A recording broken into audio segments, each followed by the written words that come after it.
As much as I love all of the fall decor at these high-end stores, who can afford it? So instead, we're gonna go to the Dollar Tree, grab some of these fall pieces, bring them back, do a little bit of DIY, and see just how close we can really get to achieving that high-end look on a Dollar Tree budget. Without further ado, let's go ahead and jump right into it.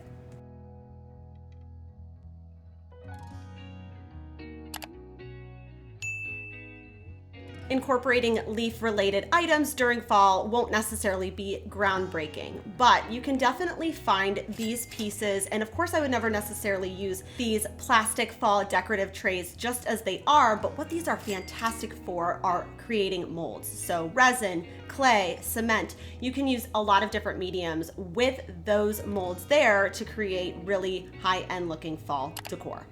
I really loved this leaf tray from last year from Pottery Barn, but they did not continue to make it, and now you can only buy it for about double the price that Pottery Barn was originally charging for it. So I thought I would just use a medium I already have at home. I usually find air dry clay at the Goodwill bin, but you could of course use the clay from the Dollar Tree if that is your preference. Basically just going to roll it out separately and then combine with a little bit of water, press our mold upside down on top of it, and then taking this tool here, I'm just going to trace around and cut it out. So what I really love about this leaf tray from Pottery Barn is how it caves in. Usually you find leaf trays and they're just usually pretty flat. So in order to do that, I just rolled up a little bit of parchment paper, just made it so that it would cave in fact. Now, looks a little sloppy for me, so one thing I like to do is just take some very sharp scissors or an X-Acto knife and just make those really clean cuts so it looks more finished. And to fill in any of the small cracks that just happen when you work with clay, I do like to use spackling and just let it fully dry. Once that dried, I gave it a gentle sand, and then again, because I really loved that one from Pottery Barn, just going to paint it now with some black acrylic paint, also mixed with a brown acrylic paint called Melted Chocolate. And then now over top of it, going in with actually a makeup brush I feel like works the best with Rub and Buff. I think it just blends a lot easier. And now, of course, it's not identical, but for just $1.25, because I had all of the other supplies already, I think I came pretty close.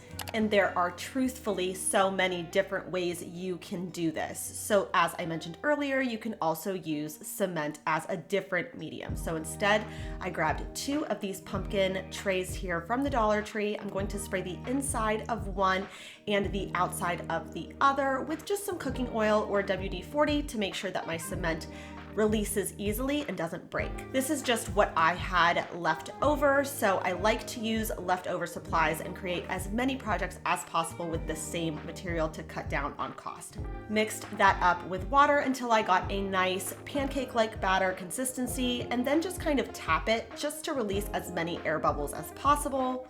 Once that's settled, I grabbed the other pumpkin tray and pressed it directly on top of the cement mix, just so that we would create that mold. What was nice about this tray specifically is now I have the divots on both the top and the bottom. About an hour or so later is when I generally like to remove my mold, so that way I'm pretty sure it's completely solid, and then I just very carefully take some sort of blade, X-Acto knife to pry it out from the bottom as well. Now it's time to refine and customize. So I first like to just sand the whole thing down, just get off any really like rough peaks or rigidness, just to make sure it's pretty smooth all the way throughout. And then now it's time to paint. So I wanted to give it a little bit of dimension here. I liked the gray, but I decided to go over it with a chalky cashew spray paint by Krylon, and then going back in with some sanding to again reveal that gray tone that cement naturally has. Now, again, if you don't have cement, you have concrete or plaster or resin or whatever you have to cut down on cost. This really can be a project that you only have to spend a few dollars on if you kind of corral other DIY supplies on a regular basis like I do.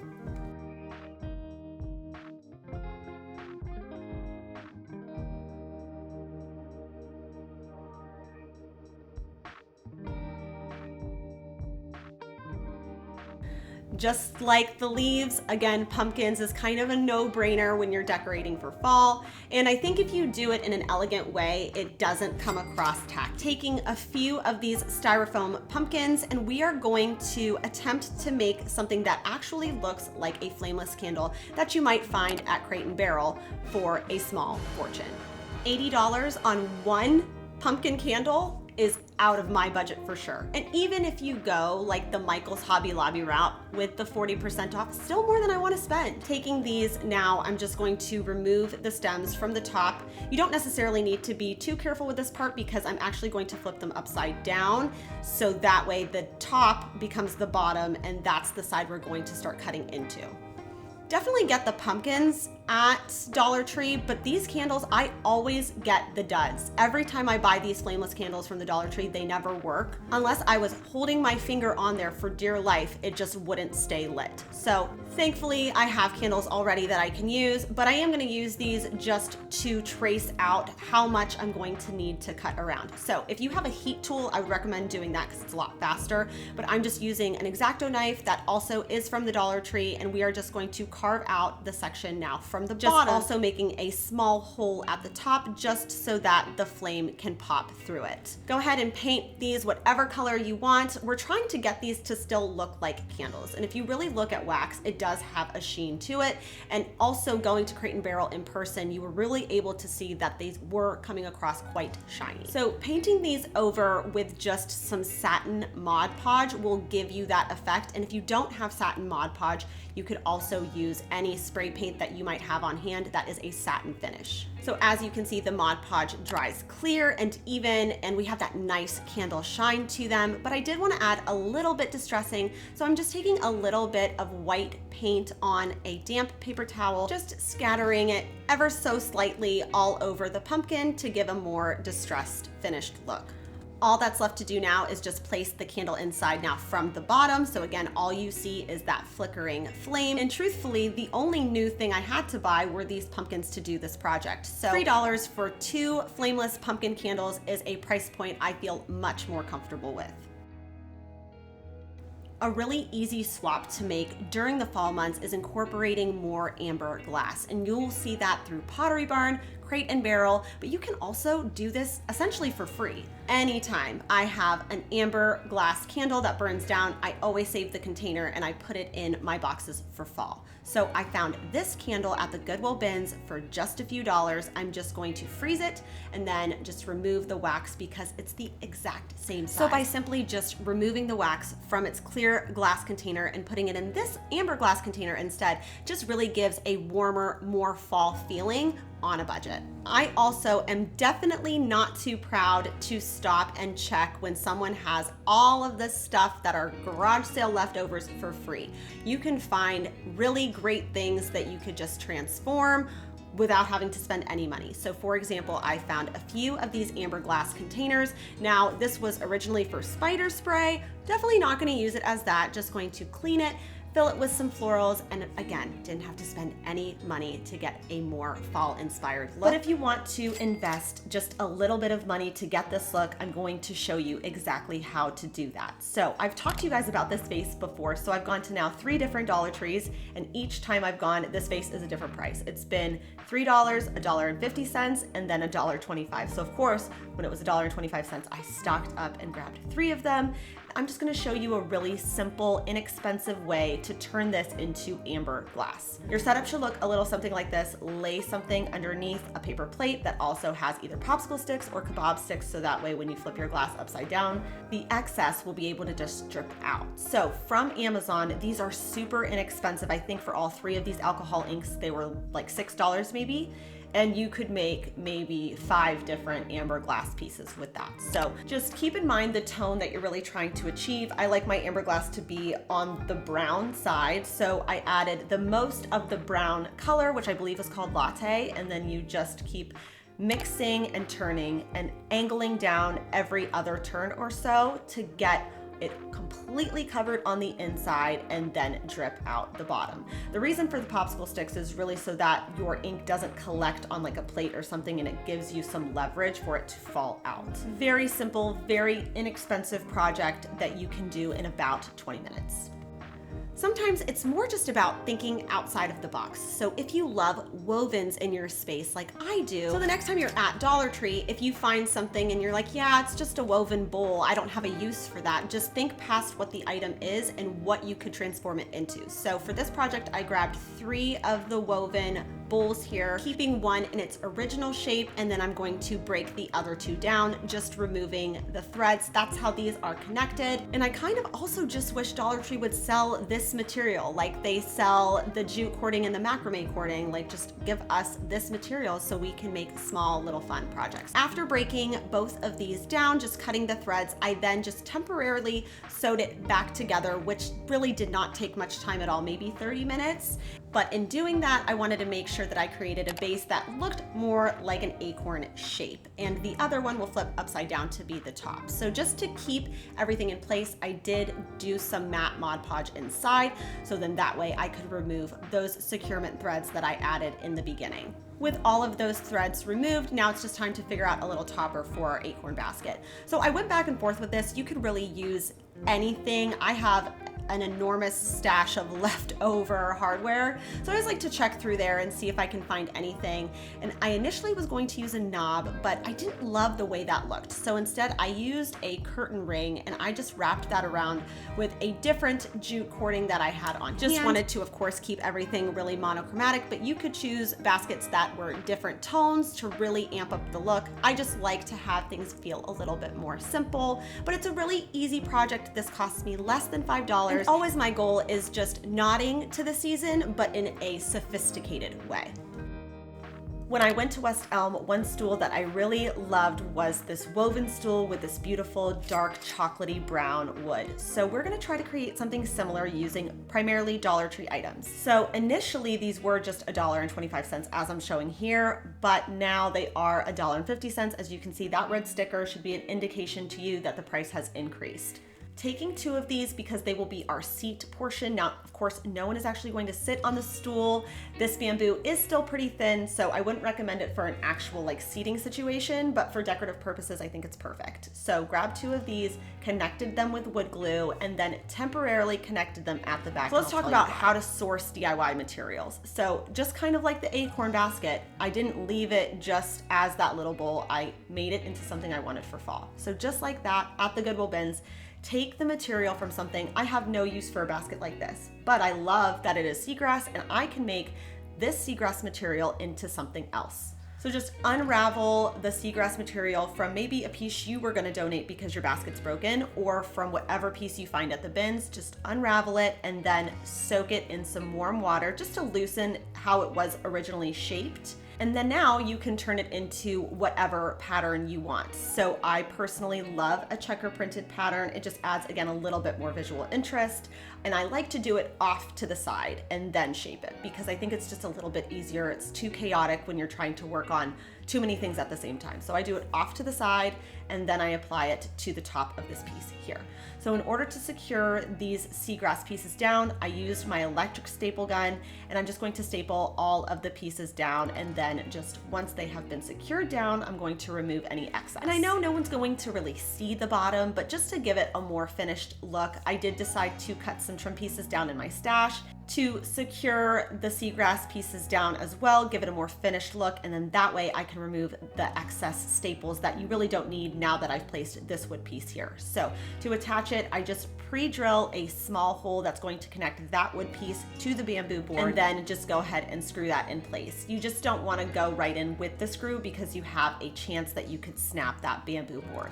For the legs, super random, just grabbed some plunger sticks from the Dollar Tree, $1.50.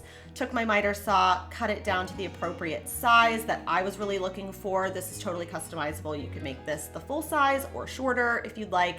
And then once I got the height down, I just wanted to slightly angle them. So I changed my degree to just 5 degrees, just slight angle, gave it a sand just to remove any sticker residue and make everything look really finished. Connected at first with wood glue, and then I'm gonna take my nail gun and secure it in place. As I mentioned, I love that beautiful chocolatey brown color, so I just went in with my antiquing wax and I did 2 coats to get that nice, rich color that I was really trying to achieve. My goal with projects like these is to show you guys other ways that you can use those typical Dollar Tree pieces. Like, it's really amazing what you can make with dowels from plungers and cutting boards from the kitchen section. You can create really timeless pieces for your space if you're on a budget.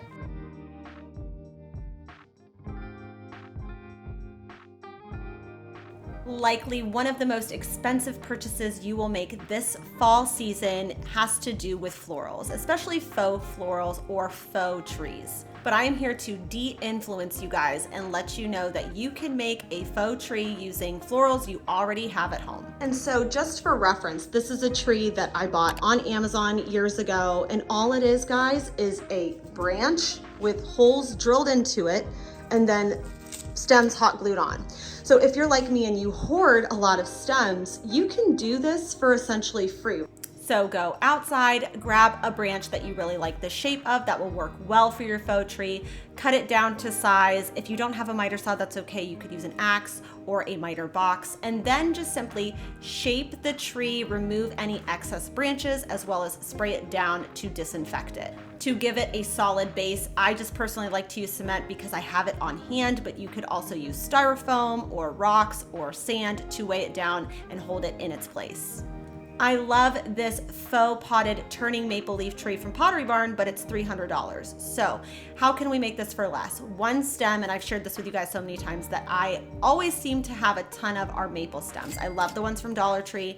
I've made wreaths with those stems, so I just have so many of this specific floral. So I'm going to grab all of the maple leaves that I have from wreaths in my stash, my stems, everything. And I'm going to make stems that are a bit bigger to make them look more like branches.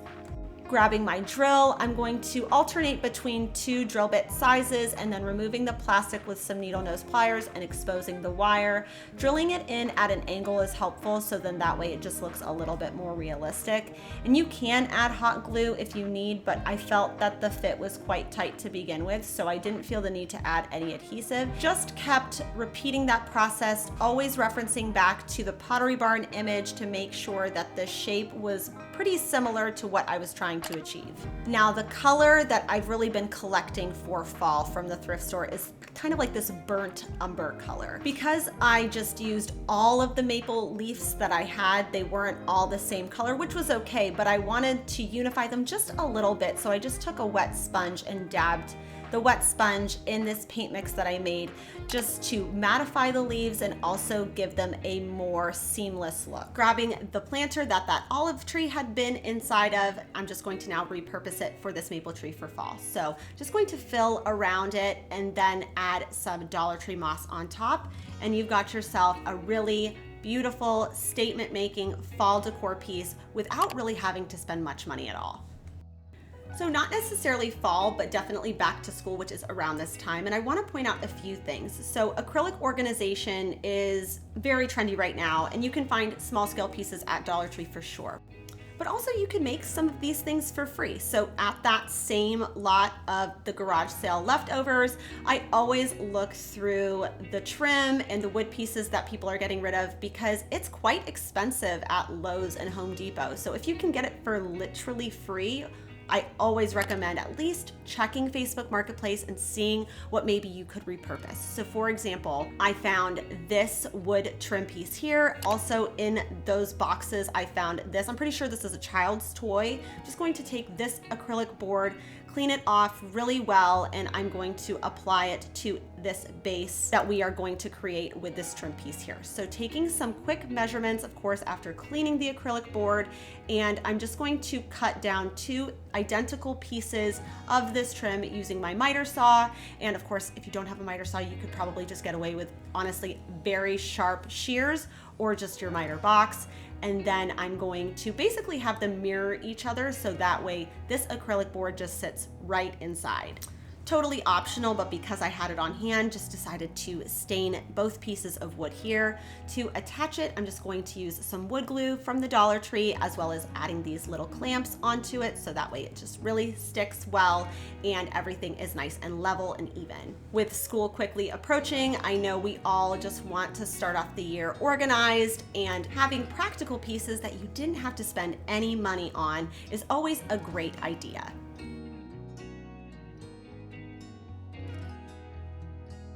Another trim piece that I found in that stash was this piece here. It was a 6-foot board, literally never used, in perfect condition, and I loved that it had almost like a beveled edge. So I thought this would make some perfect little wooden wall sconces. So just again, taking some measurements, taking my miter saw, cutting it down, sanded down any rough edges, and I'm just going to use that same wax that I used in the previous project, just wiping off any excess so it's a little bit lighter in tone and you can see more of that wood grain.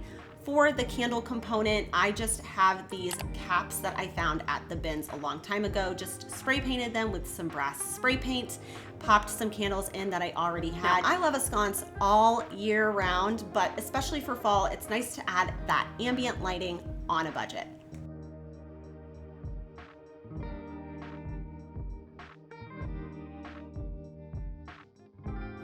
I love these cookbook stands, but they're always just more than I want to spend, and it's not necessarily something I need to keep out all of the time. So from the Dollar Tree, I grabbed one of these bamboo boards here that you can find in the kitchen section of your Dollar Tree, as well as this hardware as well at just $1.25. From the frame section, I grabbed this one here that just is basically an acrylic frame at an angle, and we are just going to combine all of these pieces together. One thing to learn, if you don't know already, is how to change out your drill bit. So let's talk about exactly how to do that. So a drill can only go forwards and backwards, and you do that by switching a button usually at the top of the handle there. To take the bit out, you need to move it backwards and firmly grab that nozzle. So basically it's gonna open enough that that bit will come out then. And you're creating an opening big enough for your new bit. So now you're gonna move it forwards and secure it in place. Knowing that very simple skill will expand the amount of projects that you can do. I felt like when I first started making things on my own, I would use so much hot glue and things just didn't last. When you use things that are actually solid and secure, you're making quality pieces for your home when you're on a budget. Also connected that plastic frame there to the back, just using some wood glue. And from the organization section, I found this cord concealer because if I'm being totally honest, I have a lot of cookbooks, but I rarely reference them if I'm making dinner. I usually am looking for some recipe on TikTok or Instagram or Pinterest. So it's nice to be able to have an iPhone or iPad cord tucked in here and in use when I need it to be. Now, because the bottom isn't heavy enough to secure it in place, I just used some nano dots and it stays in place perfectly, doesn't damage your countertops in any way, and you're able to then now remove it when you don't need to have it out all of the time. With all that being said, that really wraps it up for today's video. So 12 different projects that I hope you were able to take one or two things away from one of these and think outside the box and what you can create maybe this fall season if you are on a budget. Now, next week we'll be doing some fall decorating. I'm gonna take you guys all through my space. We're gonna do it together. I'm gonna give you guys my top tips and tricks to do just that. Some more DIYs coming your way. So make sure that you are subscribed because we hit 250,000 subscribers and nobody is more surprised than me, in all honesty. Like, I cannot believe that this is what I get to do, and it is because of you. So we will be doing a giveaway soon. So subscribe if you like this kind of content and make sure you turn on your notification bells so that you don't miss it. I hope that everybody has a fantastic week, and I will see you back here next Sunday. Bye for now.